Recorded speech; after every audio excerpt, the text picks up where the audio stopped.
people are always interested in how somebody makes decisions. How do they do something?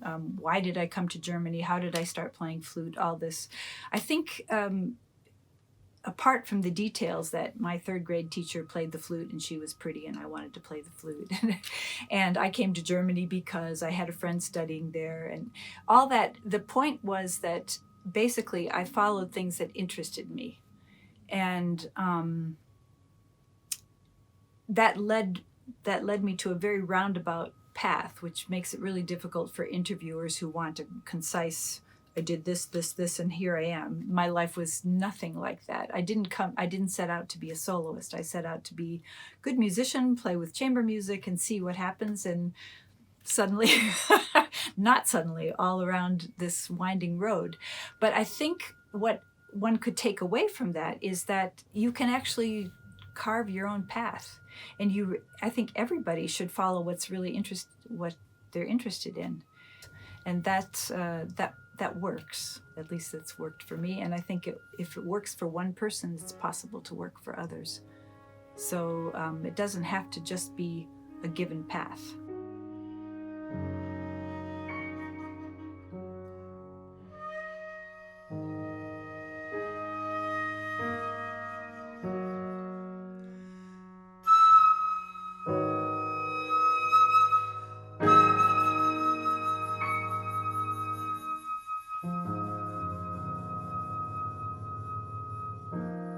I come from a family of teachers, and it was always assumed that I would be a teacher. I was supposed to be a very good flutist, but eventually I should get married and have kids and just have a flute studio and teach wherever my husband would go. Well, this didn't work out. But I've been teaching since I was 13, and I just kept teaching. I taught all through junior high, high school, college. In graduate school, I got a teaching assistantship, and that was always a way. When I first came to Europe, I started teaching at a children's school. Private lessons, but for all ages, and I just have always been doing that. And of course, along the way, I got a teaching job at a college and at a conservatoire. So at some point, I realized I actually came to Europe to play. So that's what I'm going to do, and I quit that, and I've been freelance since then. So that's actually since 1998.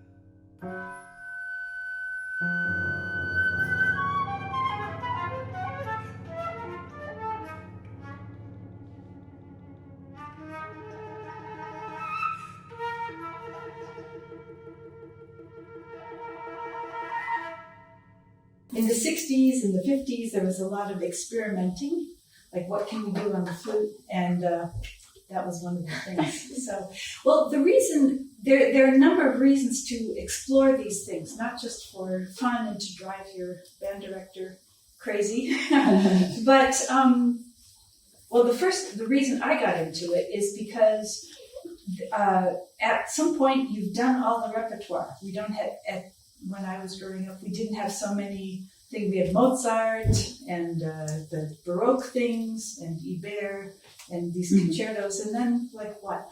And when I went to school, I met very interesting people that were composers, and they were trying different things, and they showed me different things to do on the flute. So it's just more interesting. That's one thing. I was just curious. So have you done overtones? Like overblowing? We've some of them. Okay, so this is a good place to start. Yeah, so if you finger a low C, do, no?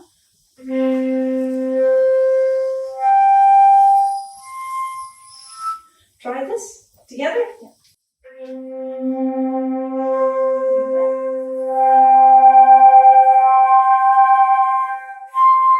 Well, what I'm really interested in teaching is passing on all this knowledge that I've gotten from all of my flute teachers, as well as my music teachers, not to mention philosophers along the way, because I think there's so much more that goes into making music than just getting the right fingering and the right embouchure and, of course, breathing. This is all really, really important. But I'm also more interested lately in the language of music, and this is nothing new, but what's new is that we're paying more attention to the different languages, the different interpretive possibilities for music of the 20th century. Even if in general, the flutists today, high school kids can play the repertoire that we were struggling with in graduate school, but sometimes they don't understand the importance of what was Berio trying to say with the sequenza. Why do we play Messiaen like this? Why do we play Varese like this? And for that matter, going back to what was new about Mozart, what was the new music aspect about him? Why was he different than Bach or C.P. Bach? And all these things, you can teach that across the board. You don't have to just limit it to flutists. So I'm really interested in examining this bigger picture. And I think that if you pay attention to these different contexts of music and the different languages, the different accents, it makes the music really come alive. You really can differentiate between composers and compositions. Varese was ahead of his time. He was going toward electronic music and musique concrète, and this is the tradition that Messiaen and then later Stockhausen all followed in. But already with this piece, which he wrote for Georges Barrère and his platinum flute, he was interested in durations of sound. It's not Baroque music, it's not Romantic music, and it doesn't need interpreting in the way we'd have to interpret the Böhm fantasy or something like that, or even Fauré, these other ones. It's not up to us to go.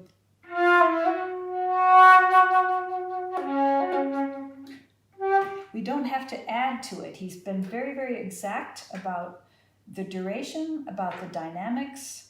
In the second measure, we already see a triplet that starts with a 16th and then goes to a dotted 8th. So he doesn't want it to sound like triplets swinging. So it's up to us to keep the tempo strictly in time and get this phrase the way he wants it. So we'll try. Too much talking, but anyway.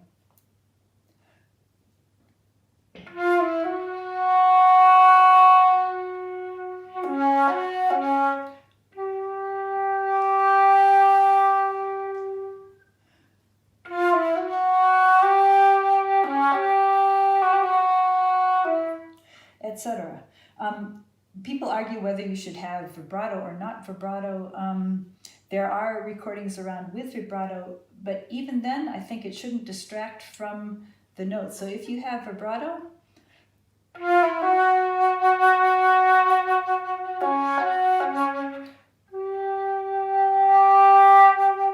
just a little for color, but not to interfere with the rhythmic durations and the proportions that he set up. So that's just a taste. We can go into it much more in detail in the master classes. So thank you for listening.